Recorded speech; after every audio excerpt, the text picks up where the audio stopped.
Hello friends, नमस्ते, प्रणाम, जय श्री राम। मैं आपकी सावित्री तिवारी स्वागत करती हूँ अपने यूट्यूब चैनल सावित्री अवधी लोकगीत चैनल पे।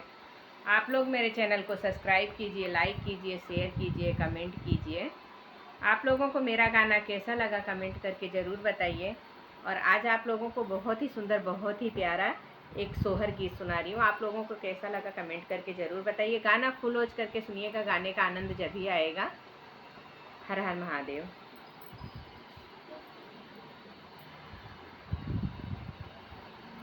मुनि के दुआरे एक पेड़ वाला मगिया के डरिया हो, सखिया से ही तर सोने के मंदिर वा मयरिया हमारी राजई, मयरिया हमारी राजई हो।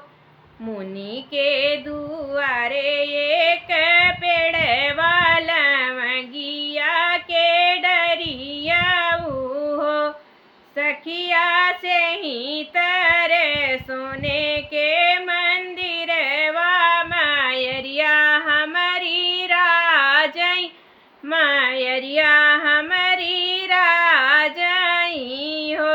हथवा में 8 हथियार वात सिंह उन कर वाहन, त सिंह उन कर वाहन हो।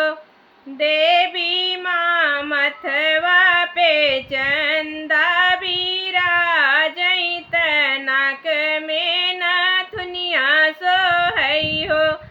सखिया माथे पे चंदा बिराजई, नाक में नथुनिया सोहई हो। हथवा में 8 हथियार वात सिंह उन कर वाहन, त सिंह उन कर वाहन हो। देवी मथवा पे चंदा बिराजई, नाक में नथुनिया सोहे, नाक में नथुनिया सोहे हो। सोने के थाली सीता रानी आरती उतारई हो। माई हमहू पे हो तू दयालु, कवन विधि पुरवाऊं हो। सोने के थाली सीता रानी आरती उतारई, आरती उतारई हो। माई हमहू पे हो तू दयालु, कवन विधि पुरवाऊं, कवन विधि पुरवाऊं हो। नदियात सुनी बिनवारी, नयन काजर बिना, नयन काजर बिना हो। सखिया दीपक बिन घर अधियार, गोदिया लालन बिना, गोदिया लालन बिना हो। नदियात सुनी वारी बिना, नयन काजर बिना, नयन काजर बिना हो। सखिया दीपक बिना घर अधियार, गोदिया लालन बिना, गोदिया लालन बिना हो।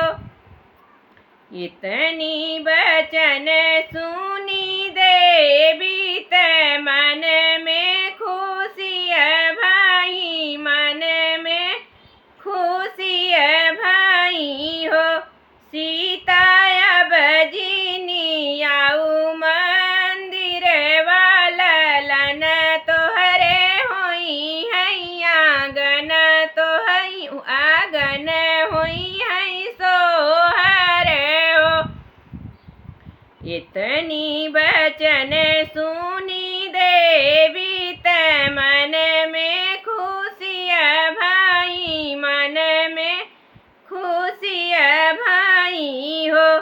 सीता अब जीनी आऊ मंदिर वाला लन तोहरे होई हैया गन होई है सोहर हो।